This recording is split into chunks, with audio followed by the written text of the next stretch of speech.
we're going to continue with our chats, and just so everyone knows, when we're finished with these next three chats, we'll have kind of a discussion of what happened in the roundtables. So right now we're talking with Jim Hardin. He's a founding partner of Carrot Ventures, which started in 2021, and he's a vice president at Verdex Capital, both of which are in Calgary. Before joining Verdex, which used to be called, is it AVAC? Do you say the letters? Or AVAC, Back. AVAC Group. He, Jim joined Verdex in 2006. He was in academics and in the biotech industry. He's published more than 100 patents, book chapters, articles, and abstracts in the areas of gastrointestinal and animal models of disease. Jim has an undergraduate degree in zoology and animal biology and a PhD in medical sciences, both from University of Calgary. Jim, thanks for joining us. Pleasure to be here. Verdex Capital, your parent company, started 25 years ago with funding from the Canadian government and is now an evergreen fund. With past returns, that means past returns come back to seed new investments. How big is Verdex, and how much did it allocate to Carrot Ventures when Carrot started in 2021? Assets under management for Verdex Capital, well in excess of $100 million. Canadian. Canadian. That's right. Not real dollars, I guess. Well, I would call them real dollars. I wasn't trying to be. But the banks do recognize them. And we were seeded initially by two limited partners. Carrot Ventures was, one being Verdex Capital, our parent organization, with $7.5 million and an equivalent allocation from Farm Credit Canada, which is the largest agricultural lender in Canada. And so it's a $15 million fund. It's intended to be a pilot fund in this particular instance. So this is the first iteration of the fund.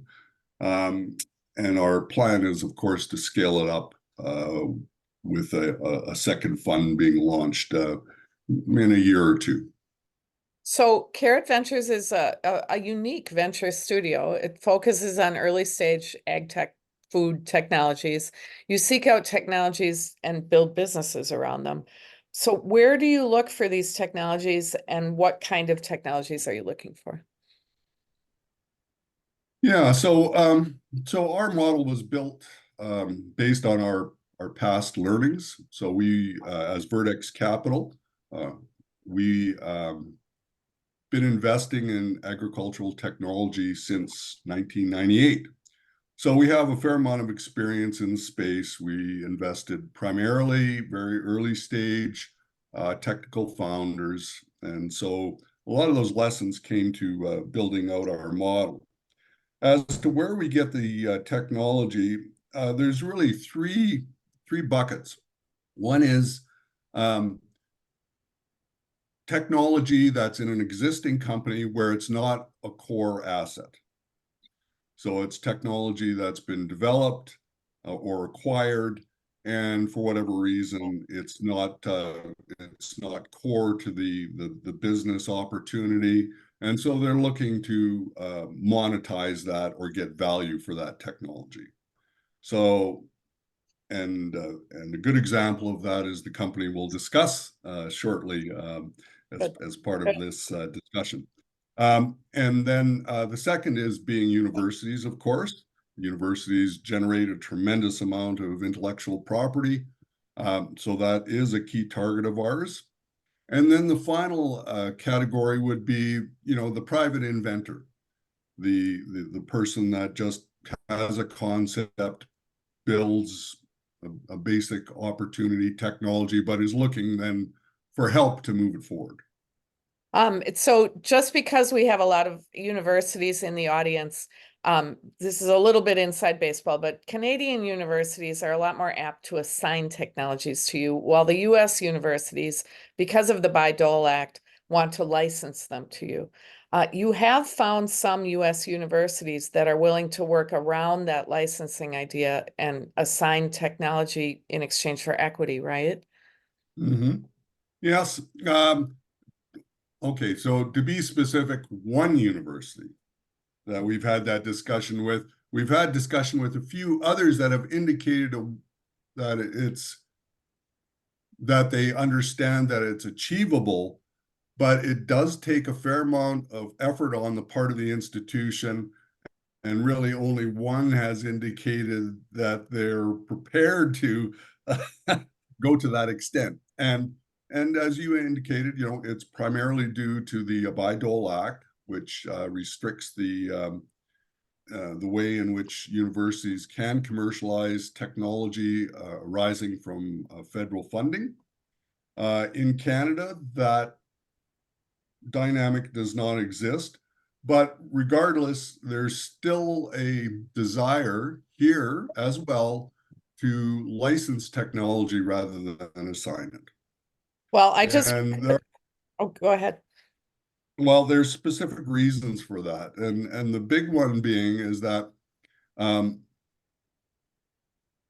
if you're assigning it, our currency, and we can talk about this a little bit later, is founders' shares in the new companies we create. That's what we use to try to acquire the rights to technology, and talent for that matter.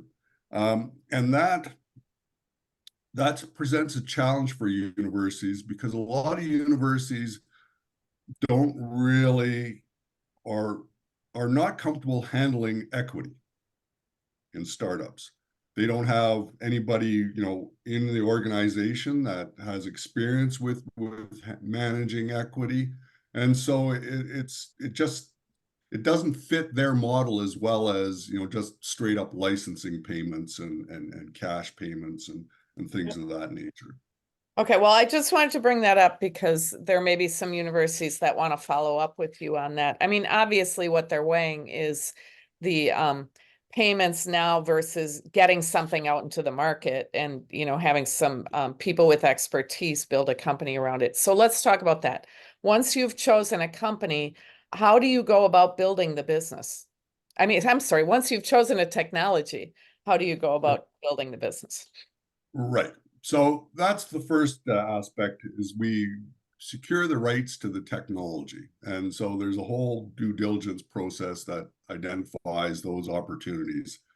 Um, but once we've secured the technology, we do that. We've got a very structured process. So we acquire the technology by means of a option agreement, which is a 12-month right of first refusal, essentially. It's a ROFR. And once we have that in hand, then we engage an international recruiting firm to identify a CEO founder for a new company. So this is one of the aspects that does differentiate our model from others. We spend a lot of money on this particular aspect of it, do a very broad-based search to identify a person that has specific domain expertise, that's managed P&L statements, that's commercialized technology, open new markets, set up distributorships. Really, the key skill sets that are required. These are later stage career people, mid to later stage, highly experienced, and they really come on board based on their assessment of the technology and the opportunity and their ability to build value. And then you wrap a lot of other things around it because you've Right, got expertise, right. years of, yeah. So to kind of wrap that up, then once we identify and have contracted the CEO, then we set up a brand new company. It's based on venture capital templates. So it's structured for venture capital. That company has to be headquartered in Canada. Once we have the company set up, we vend both assets into it, the technology and the talent. We seed that company with up to $150,000 initially to support certain corporate activities. setting up websites, marketing materials, supporting CEO travel, things of that nature. We also establish a governance board right off the start that's controlled by Carrot Ventures initially. The CEO's first job is to write a business plan, brings that to the board of directors. If that's approved, then we will flip our hats around and we will write a term sheet as the lead investor in the first seed round up to $1.5 million Canadian. So you mentioned that the company has to be in Canada, but we'll talk about this company that is one of your recent ones. It can certainly have for example, a US headquarters, business in other countries, et cetera, right? So, yes, well, you know, the fact of the matter is that the US market is at least 10 times as large as the Canadian market. And, you know, if you're looking for, you know, commercial opportunity, it's certainly very enticing. And, you know, in particular agricultural sectors, it just makes more sense to look at that as the initial target market. And so, you know, we have established processes to do that, which really involve creating a wholly owned US subsidiary, which can then, you know, pay salaries and conduct business inside the US. And if anyone has questions, please just put them in the chat and we'll address them and you can bop in and ask Jim yourself. We're going to talk about the first company that went through your program called Sustair Technologies. It recently raised more than 2 million. And an interesting point, Sustair has had interactions with many of the speakers firms here with Ag Ventures Alliance and Ag Launch, both of which we're going to hear from next. They've interacted with Grand Farm and Fargo, which has presented here before. So tell us about Sustair, how that happened. What does the company do? Right. You know, a great example of how our model works. So the technology came out of a small engineering shop. That's core business was manufacturing cutting tools for manufacturing lines. So using lasers and plasma cutters and things of that nature, they created custom cutting solutions. They had a couple of farmers on staff that recognized a problem in broadacre agriculture, and that's around no-till agriculture. So the challenge there is that if you don't till the ground and you let the previous year's debris, crop debris, just grow, or cover cropping, then you have a challenge trying to plant through it. And in very heavily compacted soils, you get issues with pushing material down into your seed trench. That causes issues with germination. So there's a lot of challenges with no-till currently that make it difficult to continue the practice on a consistent and year after year basis. So they developed this technology using ultra high pressure water jets as a means to cut the soil to plant the seeds. So it's a planting technology. They developed a prototype and they tested it in the field for 4 years. So had extensively tested it, field tested the technology, but they realized they had no capacity to commercialize it themselves. They didn't know how, it wasn't their market. They had no financial resources or management resources they could apply to it. So they found us, and we saw the value in the technology. We set up a company. It's based out of Southern Ontario. I recruited a CEO with a long history in the equipment space. He was an executive out of AGCO, and then laterally had a successful period of time in a venture-backed digital play. He came on board. He's based out of Atlanta, Georgia, right in the initial target market, the corn and soy belt. And so he is has attracted investment over $2.5 million to date. Is currently actually out raising another round right at the moment. Had some great success in the field, validating the technology.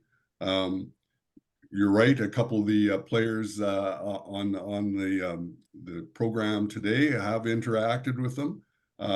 Ag Launch has actually tested the technology, provided some fields and support for providing a validation for the technology, and Ag Alliance has been a co-investor. So they both know the company very well. Has great promise for improving certain aspects of regenerative agriculture. We've only got a few minutes left, but I want to talk real quick about, could you explain to us, you've got this broad perspective on ag, ag 1.1 and ag 1.0 and ag 2.0, and kind of how you've seen the agricultural ecosystem evolve over the last few decades. Okay, well, so it has, of course.